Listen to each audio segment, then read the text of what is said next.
12. Cruciform Blues. When I am dead, I hope it may be said, his sins were scarlet, but his books were red. Hilaire Belloc.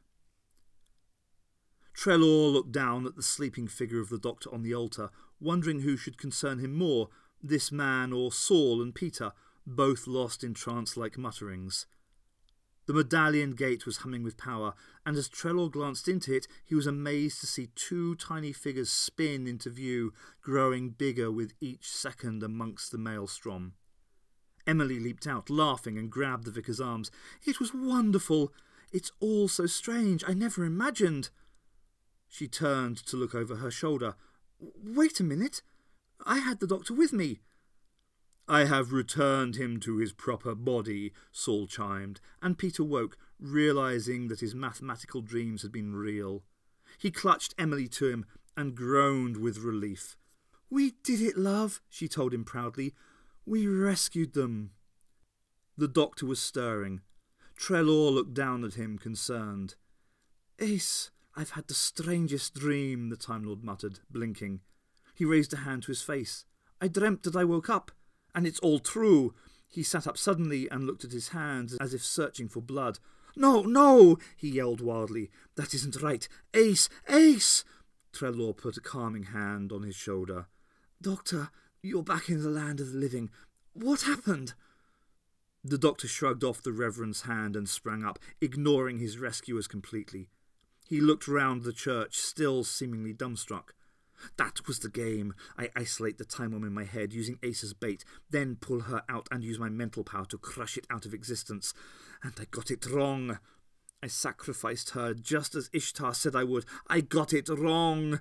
He slammed his fist into the wall, and when he looked at it, there was blood on his knuckles.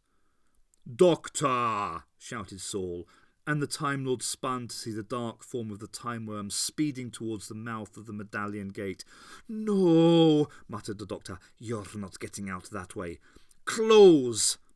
With a roar that diminished as its size did, the medallion shrunk down to its proper size, and the doctor pocketed it. "Please, doctor," asked Emily sadly, on the verge of tears, "tell me what went wrong. I thought I'd rescued her." "You did your best." The doctor collapsed into a pew and glanced back at Ace's comatose form. "The fault is mine alone. I thought we would all get out on Saul's carrier beam. I've had this escape prepared for a long time. I was aware that I was being controlled in my sleep. One of my other selves had warned me. A lot of them cropped up in dreams, telling me various things, and I recognised the inner landscape instantly." The doctor stared down at his hands, flexing them, as if horrified at their lack of strength. "I had hoped that the Timewyrm would concentrate all its resources on taking me over internally, and it did. In the meantime, I concentrated on building up my mental defences. Now I have it trapped inside my mind. The only being or thing containing the Timewyrm virus is me. It can't get out, but it has Ace's soul inside with it." "Hardly stalemate, then." A deep voice echoed across the church. In the corner stood an ancient bearded figure, one eye blazing out from under a dark hood. The being had appeared without a sound. "What?" shouted Saul, then more softly. "Forgive me. You took me somewhat by surprise." Peter sat down heavily. "I've had enough of this," he sighed. The doctor bowed to the hermit. "I was expecting you." "Indeed. You employed the rhyme I taught you, the one you learned from the heart of your own being. You rescued yourself. What else is there to consider? I have watched you, Doctor. I know that you do not hesitate to risk innocence in your war with the dark powers of the universe. This human chose to journey with you. She knew the risk. For the good of the whole universe, end this now. Make the final move." The doctor walked to the corner of the church, shaking his head. "If you keep the Timewyrm inside you, it will gradually erode your inner defences. It will torment you with guilt and grief. Then it will consume you, and you will have given it your form, the TARDIS, and all it needs to feed without end. It is a cuckoo in your nest. Destroy it now." The doctor paused and then nodded. "Yes," he said simply. Once more, without sound, the figure was gone. And who, Trelaw blinked amazed, was that? An old teacher, muttered the doctor. An old friend. And he's right. Even now I can feel the Timewyrm wandering through the library, distorting my memories, altering my ethical perspectives. Soon the damage will become permanent. I must end this. Emily stepped forward. Listen, I don't understand very much of this, but I won't let you kill the girl, even if it does mean stopping the Timewyrm. Won't let? The doctor rounded on her, his voice a roar, his teeth bared. Then fear flickered across his face. With a grimace of mental effort, he reached out to touch Emily's shoulder gently. Forgive me, it's happening already. Trelaw looked carefully at the doctor's face. It seemed as if a shadow was playing across his brow, creeping about every line. Ace expected sudden death, was ready for the claws to tear her apart, the flame or the ice to kill her. Instead, the phantoms of the doctor's psyche simply gathered round her, a hushed awe on their faces. The water ceased to flow down the steps once the gate had vanished. Ace sat down on a step and glanced up at the army of monstrosities, the fatally wounded unit soldiers, the monsters and the martyrs. "Well," she demanded, "what are you waiting for? Get it over with!" The blazing boy stepped forward and bowed to her, his face erupting in little explosions of flesh. "We salute you. You are one of us now." "Listen, mate, I did what I did deliberately. I'm no sacrifice." "But that's the whole point," the ageing woman croaked, laying a wrinkling hand on Ace's head. "We gave our lives freely also.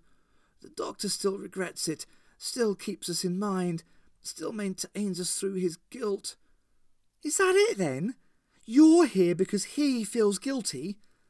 "Indeed." The shivering woman, Katerina, kissed Ace's boot. "I heard priests say while I was alive that we are but the imaginings of the gods. This proves it." Ace withdrew her boot. "Where do you lot, live?" The blazing boy pointed downwards. "In the pit. We live deep within the lowermost reaches of the doctor's mind. There his conscience is still alive, forever suffering, enchained. What happens if I free it?" The monsters looked at each other, murmuring. "We would cease to exist," rumbled the giant in the angular mask. "Ah," murmured Ace. "That's definitely something I'm not planning to do then." "But you must," the blazing boy pleaded before her, his hands melting as he did so. "Do you not think we crave death? Why, this is hell, nor are we out of it. But what would it do to the doctor?" The reptile to whom Ace had spoken earlier emerged from the crowd. "We are creatures of repression. The doctor believes that he has silenced the voice of his conscience, believes that since declaring himself to be at war, he can reconcile himself to the deaths he has caused. That is not true. If he can face his conscience, allow it once more into the light, into its proper place within the ecology of this mind, then he will have the strength to see that there is another solution to his dilemma. He must not kill again." "If you lot know this, why doesn't he?" "We try to tell him," sighed the ageing woman, "but he doesn't listen." That made sense, thought Ace. She had been quite keen on her conscience, used her inner impulses as a guide when there was nobody else to talk to. Somebody like the doctor, who had got this vast universal hype to live up to. He'd put a pillow over his head at night and try not to dream. She briefly wondered what Johnny Chess's internal landscape looked like, or hers for that matter. "Right," Ace stood up. "Let's make him listen." She put a hand to her brow to shield her eyes from the light that now infused the datascape, and spied her sword, still embedded in the synapse bridge. "Come on, let's go and have a look at that pit." After a short walk down the stairway, which was crumbling now that the medallion at the top had vanished, they came to the edge of the pit. Ace contemplated the crater of grey matter that surrounded the entrance to the abyss. She was standing on a gusty precipice, grass on top, brain below. "If this is all an illusion, why does this bit look so like a real brain?" she asked the group of strange figures around her in general. Corporal Higgins, a unit trooper who cradled his head under the crook of his arm, raised a hand. "Well, miss, I think it's probably the Doctor's way of dealing with something he doesn't fully understand. He treats it in the most basic way possible. Down there are archetypal forces, gods as Jung would have it. The Doctor prefers to indicate the reality of the situation around there. Bit like you, right? You all talk like the Doctor, not like your real selves." "He can't be expected to keep us fully in mind all of the time," muttered the ageing woman, now back to being quite young. "We're like the characters in a book he's continually rewriting. If he were anything less than honest, he'd have written us so much that our deaths would have been our fault. But they're not exactly his fault, are they?" "That's a sore point," began Kingdom. "And the subject of some debate amongst the lads," finished Higgins. "Well," said Ace, fixing a piton from her rucksack into the cliff and tying the end of a nylon rope to it. "If this is a book, it's a severely strange one." She put on a pair of leather half-gloves and began her descent. "Don't try this at home, kids," she muttered to herself. "Be careful," Kingdom called after her. "The Timewyrm must still be down there, as well as all the archetypal gods. The company will be pretty dangerous." "That's okay," Ace shouted back. "I used to go for drinks at the Brixton Academy." The climb wasn't the hardest that Ace had ever attempted, but it was certainly the weirdest. The material she climbed throbbed with life, and it was all she could do not to wince every time she put in a new piton. A lot of the descent involved free climbing, and glancing at the landscape of the abyss didn't exactly inspire her to continue. Darkness seemed to go on forever beneath her, and strange echoes and lights blossomed occasionally in the murk. Once she hailed something that seemed to assume a flying shape, but all that came back was a strange, laughing echo.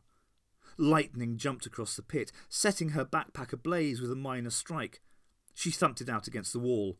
A strange heat was rising from whatever was below, and a powerful musk came with it on the upward flowing air. The scent spoke of untold longing, agonies of despair. Ace bit her lip and concentrated on climbing. Eventually, a landscape started to reveal itself. The bottom of the pit was covered in golden sand, and small tunnels ran off in all directions.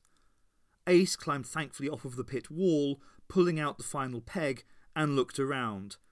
Choose a tunnel, any tunnel. The one she chose led, after a short walk, to the outside world. Sort of. An oppressive, stormy sky swirled crimson above a stark, angular landscape, full of sharp-edged rocks. The whole effect was alien, like this was a nightmare version of some territory from the Doctor's youth. Some of the rocks looked like gravestones. In the distance, and distance in this wasteland was a hard concept to get your head around, Ace thought she saw a group of figures. They were standing there, on the horizon, apparently watching her. Well, nothing else to do. She set off in that general direction. She was determined not to think until she'd found this conscience, whatever it looked like, and restored it to its proper place, up out of the pit. It was like her, when she'd had the chance to sneak that expensive book about explosives out of that bookshop in London. She'd turned back and put it back on the shelves, but instead of feeling all righteous, she'd spent the rest of the day dissing herself for being a coward. Well screwed up. If the Professor could defeat the Timewyrm, but she couldn't be brought back to life, then maybe she could live the same sort of afterlife as his old incarnations. A bit of Berlin in the 1930s, fighting the fascists, or Paris in the 1880s, flirting and plotting with everyone she'd ever fancied. Getting closer to her destination, Ace counted 3 figures gathered around a cauldron. A certain suspicion, drawn from English Lit and a dozen comedy sketches, made her know what to expect. 3 women stood over the cauldron. A young girl with blonde tresses, slightly younger than Ace, a Rubenesque woman with dark eyes and darker red hair, and an old crone with snowy white hair. They looked up as Ace approached. "Hi, anybody seen a conscience round here?" "She has come," whispered the crone. Ace knew this was going to be difficult. "Come here, child," murmured the mature woman, her voice full of vaguely North Country experience. "There is something we must show you." Strangely, Ace felt quite at home with these 3, as if they were old friends she couldn't place. She wandered over to the cauldron. "OK, just for a minute." "Look into the cauldron," giggled the girl. Ace looked. At first she saw only her face mirrored in the waters. Then something else appeared, something far distant. A tree, a vast tree that stretched up higher than the cauldron's whole view. "What is it?" she whispered, but got the feeling that she already knew. "It is the Omphalos, child, the world tree," muttered the crone. "It is the very centre of the doctor's group mind, the focus of everything he is, was and will be." "Pretty special then," said Ace. "How do I get there?" "Follow the road," sighed the mature woman, "and don't let yourself be distracted, sister. There are many ways to lose your way. The doctor has discovered that." Ace looked up to see that a stout, well-constructed brick road was now visible, leading off into the distance. She wandered towards it and then turned back. "Look, I have to ask, who are you lot?" "We are the doctor's female self, the principles of maid and mother and crone," whispered the mother. "He has long lost sight of us. In many ways you fulfil our function to him. That is why you are here, to perform a task that the doctor should do himself." "No change there, then." Ace stepped onto the road and began her journey. The landscape was pretty bleak all round, Ace thought, after about half a mile. The path stretched straight on into the distance, the sinister angular rocks all around, and Ace was once more reminded of a computer game. Well, that made sense after all. Both were representations of a reality that would otherwise be incomprehensible in human terms. "Dory!" The shout came from behind one of the rocks beside the path. "Yeah, of course. That was the obvious one, wasn't it?" Ace stayed where she was. Into view stepped Audrey, Ace's mum. She stumbled forward, holding out a hand towards her daughter. "Dory, I've been missing you for so long. You've been so far away." She was just the same as she had always been, voice trembling with emotion she couldn't show, full of explanations that her daughter would never hear. Her slippered feet were sinking, Ace realised. The ground between her and the path was boggy. Step after step she was sinking into quicksand. "Look, I know you're just an illusion, but go back, eh? You don't want to see me." Audrey was sinking, up to her neck, a short distance from the edge of the path. "Dory, please," she was crying. "Please," she sobbed in anguish. "Audrey," Ace spoke carefully, shuddering, "if you were real, I'd help you. I really would. But you're not. People that live in your memory aren't real. You spend enough time worrying about the ones that are. I know that now, even if the doctor doesn't." Her mother's head went under the sand, yelling and gurgling in terror. Ace forced herself to watch. "Ashes to ashes," she muttered, "dust to dust." And she walked on, her burden feeling a little heavier. The path presented her with many illusions, Ian Brown beckoning her to a curtained four-poster bed. "Come on, now for what?" The cheetah people calling her to come and join the wild hunt. "Not today, thanks," and Johnny Chess offering friendship and a place on percussion. "You know what you can do with those maracas, don't you?" She had seen it from a long distance. The tree, a gigantic ash. Its shape filled the sky. It grew upwards as far as the eye could see, its branches seeming to meld into the darkness. Overhead a storm was brewing. This was the root of the doctor's self. Everything else, all he was or wanted to be, was built on the upper branches of this tree. And there was somebody tied to the thing. Ace ran closer, feeling a knot of fear form in her gut. She stared up at the captive in disbelief. It was a young man. He had hair that might once have been fair, had it not been smeared with blood and dirt. His white clothes were in tatters. His eyes were closed. A wound had been inflicted on him, a great incision in his side, and round his throat were the burn marks of savage strangulation. His mouth was white with lack of blood, and he wheezed as if every intake of breath was an effort. Above the man, the 3 runes that Ace had recognised as the doctor's signature were carved on the tree, brought together as one sign. She got the awful feeling that this was his handiwork. The man's arms were tied back around the trunk, and his feet dangled inches from the ground. His whole expression was one of pain. He blinked as Ace approached. "Don't come any closer! Save yourself!" he whispered through clenched teeth, his voice high-pitched with agony. "No," replied Ace, shocked. "I'm Ace. I'm here to rescue you." Then she noticed something else.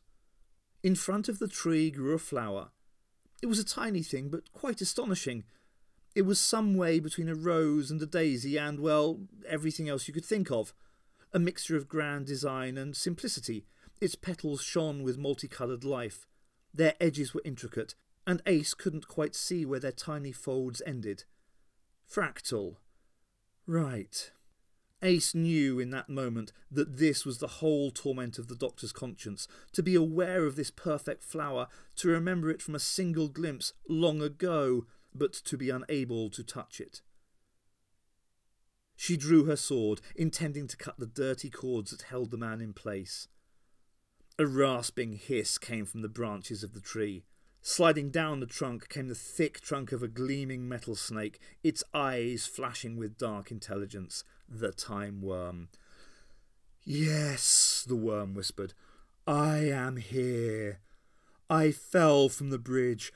I am consuming the doctor faster than ever, playing on his every doubt and fear. Do you know the meaning of the storm forming overhead, Ace?" "No." Ace didn't really want to play games here, but information was always useful. Her younger self would have attacked the snake instantly, but she knew now that a real warrior doesn't just leap in and bash away. There really weren't, now she searched for them, as many memories in her mind as there should be, but a sense of self remained, a comforting strength. She looked the snake in the eye. "So tell me." "That storm is the doctor gathering his mental energy. He intends to crush us all out of existence, to erase the Timewyrm data and everything else alien in his brain. That includes you." "Yeah?" Ace felt a tremble inside, but her sword didn't flinch. "Go ahead, Professor." "But it won't work," the worm laughed, hissing over its new teeth. "I am not simply a foreign datum to be wiped from the doctor's memory. I am part of his mind now. I am integral with his experiences. I have read all his memories and become part of them also. He has fought me and will fight me wherever he goes. Even if the actual Timewyrm virus is extinguished, here in the deepest pits of the doctor's mind, his guilt will construct me once more from his awful memories. He will use me to punish himself for your death. Ah, I planned deeply and right." "God, Doctor," muttered Ace to the sky. "Why did you have to get so screwed up?" This nightmare just went on and on. Death might be quite welcome compared to the endless coils of this creature. She turned to it once more. "What if I free this bloke?" "You will not," smiled the Timewyrm. "Boyle!" Chad Boyle stepped from behind the tree. "Oh yeah," thought Ace. He had fallen too, hadn't he? Carrying the Timewyrm in his head. Great. The little boy was grinning as always. He was covered in spiked armour, shiny and pristine, almost a humanoid approximation of the Timewyrm's snake form. He carried a vast axe, its edge razor sharp. "Hello again, Dotty," he laughed. "Isn't this a great game? Won't it ever stop?" There was a strange edge of hysteria to his voice, as if that was a question he'd been asking himself. Ace raised her sword. In doing so, she felt that awful draining of age and experience again, her future flooding away. With every year that flew off her, she wanted to lunge at Boyle more, to spill his blood. "Go on," the bully chided. "Use your sword. Try and take my life." The years were flying away, and Ace knew that this must be the wrong thing to do, that killing Boyle here would mean the Timewyrm would win and wipe her from history. But it was so hard. It was what the cheetah people would do, what a soldier would do, what the doctor... No. She lowered the sword and felt the power and grace of experience return to her. "You're a little boy," she said to Boyle, "and you don't know better. But I do." Ace lifted the sword and broke it over her knee, throwing aside the pieces. Then she advanced on Boyle. The child backed away, stammering, That's not what you're supposed to do. You're not playing the game. You're not obeying the rules." Ace quietly took the axe from the scared boy and pulled the helmet from his shoulders. "No, I'm not. Life isn't about games. She reached the tree and glared at the snake. The Timewyrm was looking around, as if trying to marshal non-existent forces. Ace raised her axe to cut down the tree's prisoner. "Please don't," cried the Timewyrm desperately. "I want to live too. Ishtar doesn't want to die. Please." Perhaps only a year ago, Ace would have said something pithy and grinned at the destruction of an enemy that had put her through so much torment. Now she only nodded. "That's something else that the doctor got wrong. Something you'll have to take up with him." She carefully undid the binding that held the blonde man to the tree. He fell into her arms, his eyes wet with tears of relief. "Hello," he whispered up at Ace. "I'm the doctor, or rather I was a long time ago." He attempted to stand but found that he couldn't. Ace supported him. "I wanted a chance to play cricket, you see. A sunny glade and a pot of tea, but he wouldn't let me. We were at war, he said." The old doctor's voice was full of injured innocence. "And we were all needed. The other doctors all cooperated to some extent, but I objected." He stared at the landscape all around, as if seeing it for the first time. "That's what I call being brave," muttered Ace. "Perhaps. It wasn't his fault he imprisoned me. He couldn't help it. Now," the fifth doctor's voice hardened, "there's something I have to do. Help me to the flower." The Timewyrm and Boyle looked on in terror as Ace put the young doctor's arm over her shoulder and stumbled with him towards the bloom.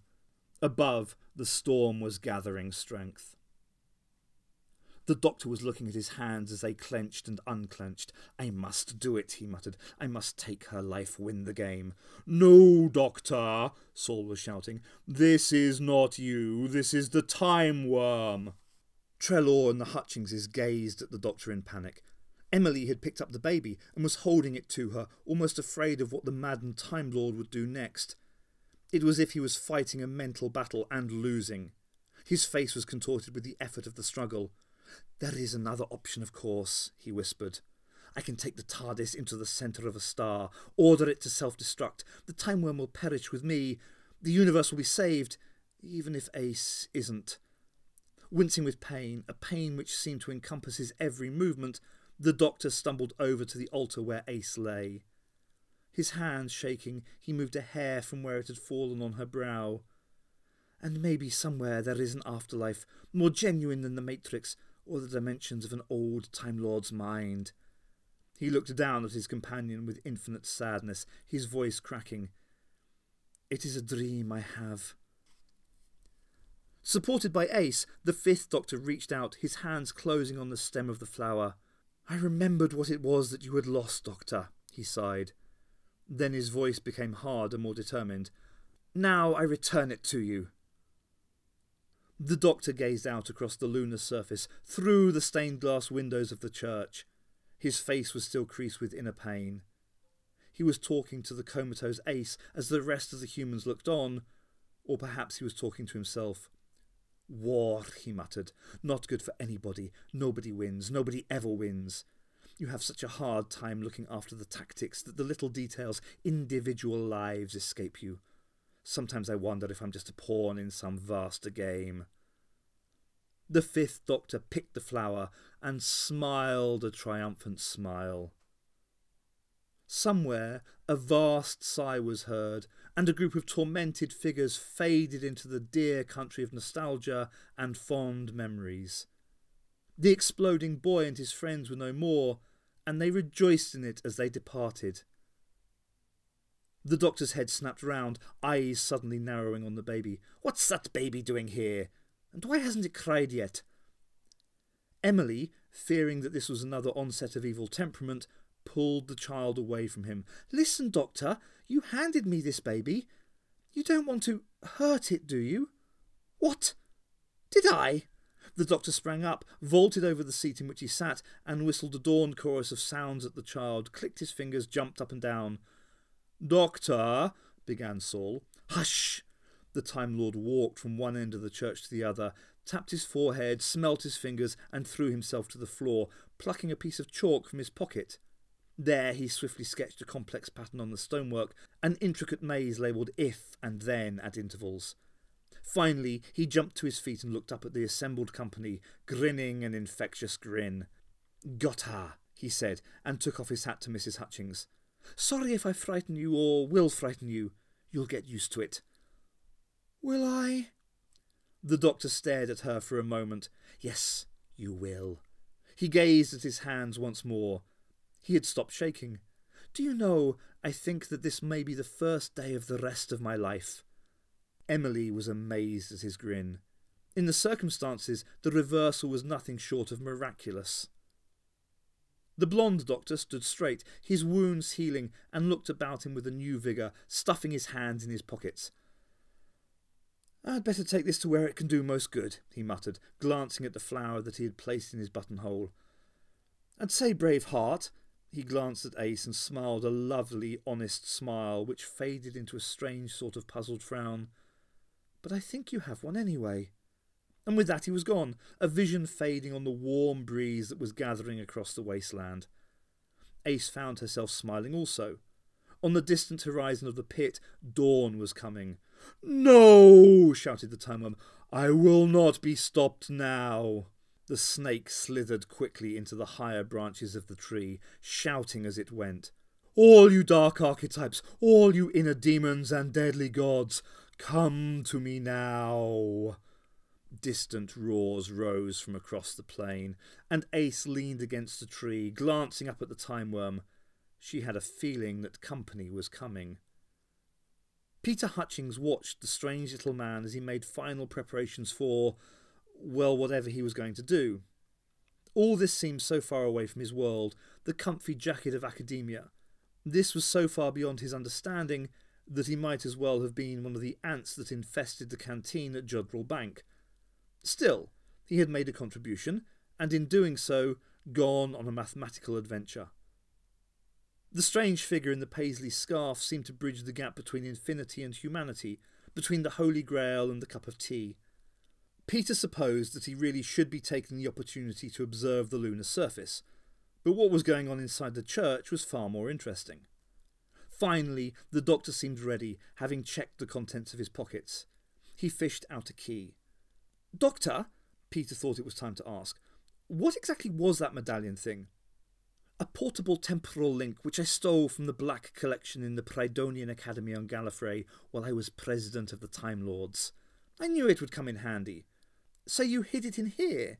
"While I was brass rubbing last summer, before the Timewyrm had first manifested itself in your continuum. There was no way it could have known of the device." "But you had planned all that?" Peter was astonished. "It's not as surprising as all that." For a moment it seemed as if the doctor was going to leave it at that. Then he seemed to make a decision. "Let me tell you a story." He sat down on a pew, and Emily, Peter and Trelaw gathered round. Even the vicar was aware of a certain reverence in the act. "Long ago," began the doctor, "when even far Gallifrey was young, the peoples of that planet fought amongst themselves. They used what they knew of time travel to gain advantage on their enemies. In doing so, they saw many strange and awful things. One mad prophet martyr journeyed too far and saw the Timewyrm." Peter realised that the doctor was reciting, remembering some ancient text. Or was he describing his own memories? It was hard to tell. He saw it in a timeline that he could not be sure of, devouring Rassilon or his shade, devouring the Blue Shift, that time of final conflict, when Fenric shall slip its chains, and all the evil of the world shall rebound back on them in war. For the Timewyrm is the Adank, the worm that circles the cosmos. It is sleeping and it wakes. It is good and evil, choice made carnate.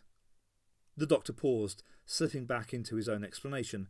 The Timewyrm is something that the Time Lords have always expected. Some of us were sufficiently convinced by the legends to prepare long ago. Its appearance now means that the end cannot be very far away."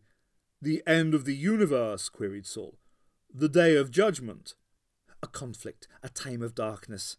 Don't worry, the Gallifreyan concept of near time is much vaster than yours."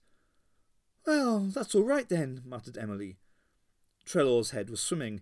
He sighed and stared into the doctor's eyes. "Is there no hope then? Is the end so preordained?" The doctor seemed to consider his reply carefully. "There's always hope," he whispered finally. Trelaw nodded, thankful for this small consolation. "Ishtar must glimpse only a small part of this," the doctor sighed. "She's just a pawn too, fulfilling her part in a game that may be part of the physical laws of destruction and rebirth. That's her Daihenid, as the Welsh would say. I've fought her more often than she knows, already defeated her, already lost to her, chased her round the walls of Troy, been chased by her through the caverns of Nessunhood. And as far as she knows, this is our 4th meeting. May it be our last." "Doctor, I've taken a lot, but that really doesn't make sense," Peter began. "How can—" "No more words. Time for action." The doctor stood up and opened the door of the TARDIS. "Thank you for your help." "Where are you going?" asked Trelaw. "Inside. If I don't return, there's something you must do." He touched Emily gently on the nose. "Ace will cease to have exist. The body here will continue to function. Put it to an end." "Doctor!" cried the woman. "That's a terrible thing to ask." "Yes, I ask terrible things of people. That must end too. If I don't return, somebody will aid you, get you back to Earth. The Time Lords are very thorough about things like that." And without another word he stepped inside the TARDIS and closed the door. "Where is he going, Saul?" asked Trelaw as the TARDIS faded away.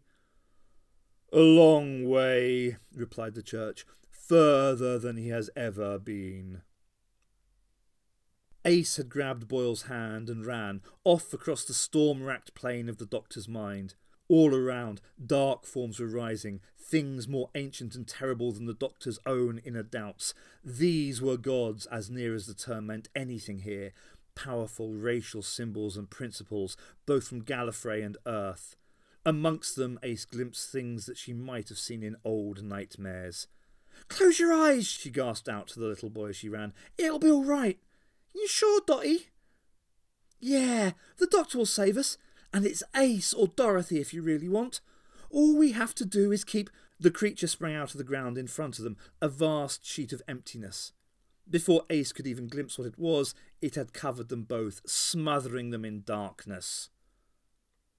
The Doctor was walking widdershins around the TARDIS console, talking to his oldest companion, the Timecraft itself.